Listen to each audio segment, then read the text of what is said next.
നമസ്കാരം. സാധാരണയായി നമ്മൾ അത്രയധികം ശ്രദ്ധ കൊടുക്കാത്ത നമ്മുടെ ശരീരത്തിലെ അവയവങ്ങളാണ് പല്ലും മോണകളും. പല്ല് വേദനയോ അതല്ലെങ്കിൽ മോണയിൽ നിന്ന് രക്തസ്രാവമോ മറ്റോ ഉണ്ടാകുമ്പോൾ മാത്രമാണ് നമ്മൾ ഡോക്ടറെ കാണാൻ പോകുന്നത്. എന്നാൽ ഇപ്പോൾ ഓസ്ട്രേലിയയിലെ വിദഗ്ധ ഡോക്ടർമാർ പറയുന്നത് ഒരാളിൻ്റെ പല്ലും മോണയും കണ്ടാൽ അറിയാം ഇയാൾക്ക് എന്തൊക്കെ രോഗങ്ങളാണ് ഉള്ളത് എന്ന്. മനുഷ്യൻ്റെ വായയെ അയാളുടെ ആരോഗ്യത്തിൻ്റെ കവാടം എന്നാണ് ഇപ്പോൾ ഈ ഡോക്ടർമാർ വിശേഷിപ്പിക്കുന്നത്. മാത്രമല്ല, ഇപ്പോൾ ഉറക്കത്തിൽ മരിക്കുന്ന സംഭവങ്ങൾ വ്യാപകമായിക്കൊണ്ടിരിക്കുന്ന ഈ കാലഘട്ടത്തിൽ ഒരാൾ ഉറക്കത്തിൽ മരിക്കുമോ ഇല്ലയോ എന്നറിയാൻ അയാളുടെ പല്ലും മോണയും പരിശോധിച്ചാൽ മതി എന്നാണ് വിദഗ്ധ ഡോക്ടർമാർ പറയുന്നത്. ഓസ്ട്രേലിയയിലെ പ്രമുഖ ദന്തരോഗ വിദഗ്ധനായ ഡോക്ടർ മൈക്കിൾ കായ് ആണ് ഇക്കാര്യത്തിൽ തൻ്റെ നിരീക്ഷണങ്ങളും തൻ്റെ പരീക്ഷണ ഫലങ്ങളുമായി ഇപ്പോൾ രംഗത്തെത്തിയിരിക്കുന്നത്. ഡോക്ടർ കായ് പറയുന്നതനുസരിച്ചാണെങ്കിൽ ഒരു വിദഗ്ധനായ ഡോക്ടർക്ക് ഒരാളുടെ പല്ല് പരിശോധിച്ചാൽ മതി ഇയാൾക്ക് പ്രമേഹമുണ്ടോ, അതുപോലെ ഇയാൾക്ക് ഉറക്കക്കുറവോ അല്ലെങ്കിൽ അത്തരം പ്രശ്നങ്ങളോ ഉണ്ടോ എന്നൊക്കെ വളരെ പെട്ടെന്ന് തന്നെ അറിയാൻ കഴിയുമെന്നാണ്.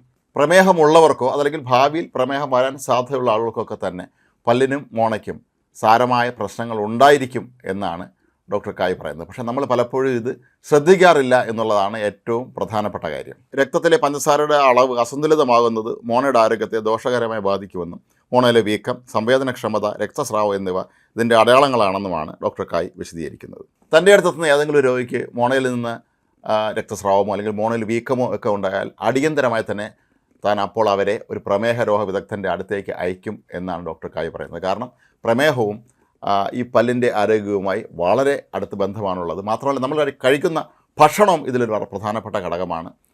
ചിലപ്പോഴൊക്കെ നമ്മൾ കഴിക്കുന്ന അമിതമായ പഞ്ചസാര, അതല്ലെങ്കിൽ മധുരപലഹാരങ്ങളൊക്കെ നമ്മൾ കഴിക്കുമ്പോൾ ശരീരത്തിനുള്ളിൽ കയറിക്കൂടുന്ന പഞ്ചസാരയുടെ അംശങ്ങൾ, അതുകൂടാതെ ആസിഡ് അംശമുള്ള അമ്ലാംശമുള്ള ചില ഭക്ഷണങ്ങൾ നിരന്തരമായി കഴിക്കുന്നത് പല്ല് വളരെ പെട്ടെന്ന് തകരാറിലാക്കാനും മോണയ്ക്ക് പ്രശ്നങ്ങളുണ്ടാക്കാനും ഒക്കെ ഇടയാക്കും എന്നാണ് ഡോക്ടർ പറയുന്നത്. നമ്മളൊക്കെ ഉറങ്ങുന്ന സമയത്ത് പലരും മൂക്കിലൂടെ ശ്വസിക്കുന്നവരുണ്ട്, അതുപോലെ വായിലൂടെ ശ്വസിക്കുന്നവരുണ്ട്. ഈ വായിലൂടെ ശ്വാസോച്ഛ്വാസം നടത്തുന്നവരെ സംബന്ധിച്ച് അവർക്ക് നിരവധി ആരോഗ്യ പ്രശ്നങ്ങൾ ഉണ്ടാകാൻ സാധ്യതയുണ്ട് എന്നാണ് ഡോക്ടർ പറയുന്നത്. ഇത്തരത്തിൽ വായിൽ കൂടി ശ്വസിക്കുന്ന ആളെ സംബന്ധിച്ച് സ്ലീപ്പ് അപ്നിയ എന്ന് പറയുന്ന ഒരു ആരോഗ്യ പ്രശ്നം ഉണ്ടാകാൻ സാധ്യതയുണ്ട് എന്നാണ് വിദഗ്ധർ പറയുന്നത്. സ്ലീപ്പ് അപ്നിയ എന്ന് പറയുന്നത് നമ്മൾ ഉറങ്ങി കിടക്കുമ്പോൾ ഈ വായിൽ ശ്വസിക്കുന്ന സമയത്ത് തന്നെ നിമിഷ നേരത്തേക്ക് നമ്മുടെ ശ്വാസോച്ഛ്വാസം നിന്നു പോകുന്ന ഒരവസ്ഥയാണ്. പക്ഷേ പെട്ടെന്ന് പലരും ഉറക്കത്തിൽ നിന്ന് ഞെട്ടി ഉണരുകയും പിന്നീട് അവർ വീണ്ടും ശ്വാസോച്ഛ്വാസം നടത്തി ഉറങ്ങുകയും ചെയ്യുന്ന അതാണ് പതിവ്. പക്ഷേ ചില ആളുകളെ സംബന്ധിച്ച് ഇത് മാരകമായ അവസ്ഥയിലേക്ക് അവർ കൊണ്ടുവന്നെത്തിക്കും. മരിച്ചു പോകാൻ പോലും പലരും ഉറക്കത്തിൽ മരിക്കുന്നത് ഈ ഒരു പ്രശ്നം കൊണ്ടാണ് എന്നാണ് ഇപ്പോൾ ഡോക്ടർമാർ ചൂണ്ടിക്കാട്ടുന്നത്. നമ്മൾ പലപ്പോഴും ഇത് ഹൃദ്രോഗബാധ മൂലം മരിച്ചു എന്ന് പൊതുവെ കരുതപ്പെടുമ്പോൾ ഉറക്കത്തിലുണ്ടാകുന്ന മരണത്തിന് ഇത്തരത്തിൽ പല്ലുകളുമായി അല്ലെങ്കിൽ മോണയുമായൊക്കെ തന്നെ അഭേദ്യമായ ബന്ധമാണുള്ളത് എന്നാണ് ഡോക്ടർ വിലയിരുത്തുന്നത്. ഇതൊരു സർവ്വസാധാരണമായ രോഗമല്ല. ഇതിൻ്റെ ലക്ഷണങ്ങൾ കണ്ടു തുടങ്ങിയാൽ ഉടൻ തന്നെ ചികിത്സിക്കുന്നതാണ് നല്ലത് എന്നും ഡോക്ടർമാർ പറയുന്നുണ്ട്. എത്രയും വേഗം ഡോക്ടറെ കാണുന്നതാണ് ഉചിതം. ഇതിൻ്റെ ലക്ഷണങ്ങൾ പലതാണ്. പലപ്പോഴും നമ്മുടെ മോണ വല്ലാതെ ചുവന്നിരിക്കും, അതുപോലെ പല്ലുകൾ പൊടിഞ്ഞു പോകുന്ന ഒരു രീതിയുണ്ട്. ഇതൊക്കെ തന്നെ സൂചിപ്പിക്കുന്നത് ആ മനുഷ്യന് ഇത്തരത്തിലുള്ള ഒരു ആരോഗ്യ പ്രശ്നം ഉണ്ട് എന്ന് തന്നെയാണ്.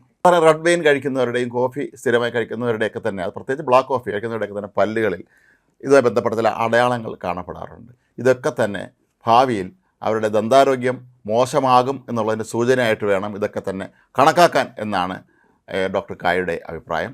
പല്ലിനും മോണയ്ക്കും ഒപ്പം തന്നെ നമ്മളേറെ ശ്രദ്ധിക്കേണ്ട മറ്റൊരു ഭാഗമാണ് നമ്മുടെ നാക്ക്. നമ്മുടെ നാക്കിൽ അസാധാരണമായ തടിപ്പോ അതല്ലെങ്കിൽ നിറവ്യത്യാസമോ മറ്റോ കാണുകയാണെങ്കിൽ അടിയന്തരമായി നമ്മളൊരു വിദഗ്ധനെ കാണണമെന്നാണ് ഡോക്ടർമാർ പറയുന്നത്. കാരണം ഇത് ഒരുപക്ഷെ ഓറൽ ക്യാൻസർ അഥവാ വായ്ക്കുള്ളിലുണ്ടാകുന്ന ക്യാൻസറിൻ്റെ പ്രാരംഭ ലക്ഷണങ്ങളിൽ ഒന്നായി നമുക്ക് കണക്കാക്കേണ്ടി വരും. അതുപോലെ നാക്ക് എപ്പോഴും വൃത്തിയായി സൂക്ഷിക്കുക എന്നുള്ളതും നമ്മളേറെ ശ്രദ്ധിക്കേണ്ട കാര്യമാണ്. ചുരുക്കത്തിൽ ദന്ത ഡോക്ടർമാർ ഇപ്പോൾ പറയുന്നത് നമ്മൾ പല്ല്, മോണ, വായ, നാക്ക് ഇതൊക്കെ തന്നെ നമ്മളേറെ ശ്രദ്ധിക്കേണ്ട ഭാഗങ്ങളാണ്. പക്ഷേ പലപ്പോഴും സംഭവിക്കാറുള്ളത് നമ്മളൊക്കെ തന്നെ അവഗണിക്കുന്ന ശരീരഭാഗങ്ങൾ തന്നെയാണ് ഈ പല്ലും മോണയും എല്ലാം.